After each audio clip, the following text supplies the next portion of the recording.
It was a rainy night in Paris.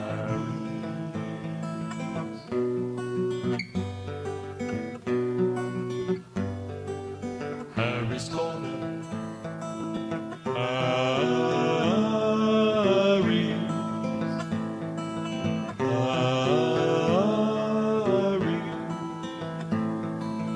Harry's corner. Well, it was a dark and rainy night, and I'd lost my job that day. And she had just told me that we were through. My life was in disarray. Well, I went to the Pan Am pub to forget my worries and have a drink. But the sight of that dancer just kept reminding me of her as she danced to the sounds of Engelbert Humperdinck. So I left that place without leaving a tip, and I got in my car to take a long trip. I knew in my pocket there wasn't much cash. Then my Chevy hit a large puddle, and I heard the crash. There was nothing left to live for. My leg was bleeding, my car was all wrecked.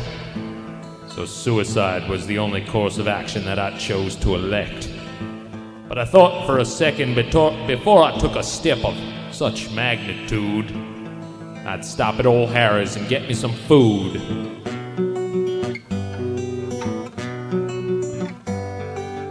Harry's corner.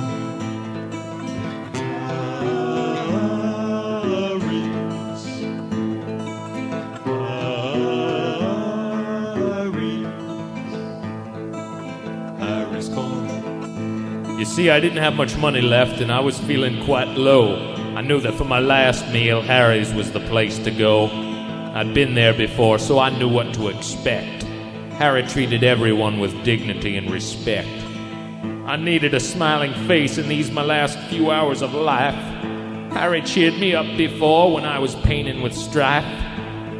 So I walked through the doors, blood still dripping down my leg. And I smiled at old Harry and said, "Give me a sausage and egg." And he looked up at me and said, "Gladly."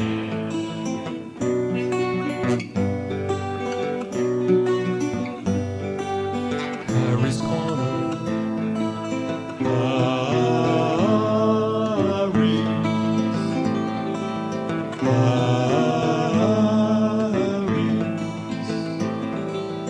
Harry's corner. Well, I soon had my sandwich and a cup of coffee that was steaming, and the rain outside the window was still really teeming. So I sat myself down for my very last meal, and I soon forgot about my troubles with Lucille, and my automobile, and my job grinding steel. It was all so unreal, but it started to congeal, so I let out a squeal. Well, I took another bite of my sandwich and I started to think that maybe my life wasn't really about to sink.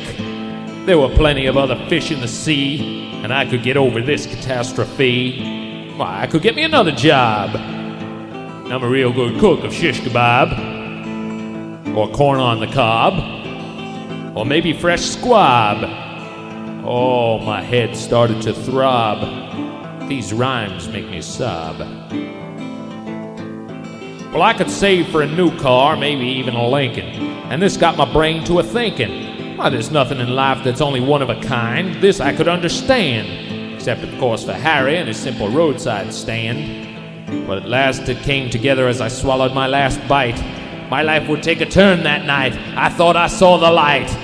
So I asked Harry for a second cup of coffee, because I knew it was free. And he looked up at me and said, "Gladly."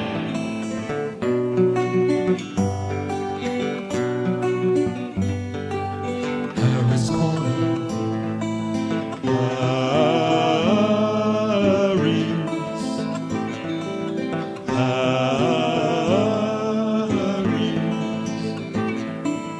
Harry's corner.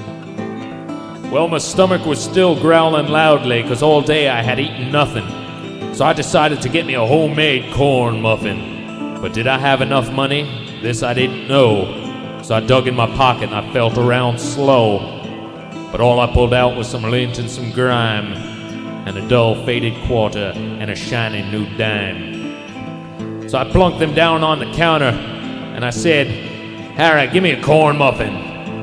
And he looked up at me and said, sorry, son, we're all out of corn muffins. Well, tears welled up in my eyes as I realized that my luck hadn't changed at all. So I picked up my money and I headed out to the rainfall. I had to end this madness. Tonight was my oblivion. But just as I got to the door, Harry called, wait a minute, son. I turned toward Harry, my heart beating fast, my breath was a-puffing. Harry said, how about a nice hot blueberry muffin? They're hot from the oven and really delicious. And I thought to myself, how very auspicious. Well, I smiled, put down my money and said, okay, give me a blueberry instead. But he looked at my 2 coins as he spoke with elegance. Sorry, son, blueberry muffins are now 40 cents. Well, this was the topper. I could take no more. But in desperation, I began to implore, Harry, please! This is all the money I have. Can I please owe you a nickel? And he looked up at me and said, gladly.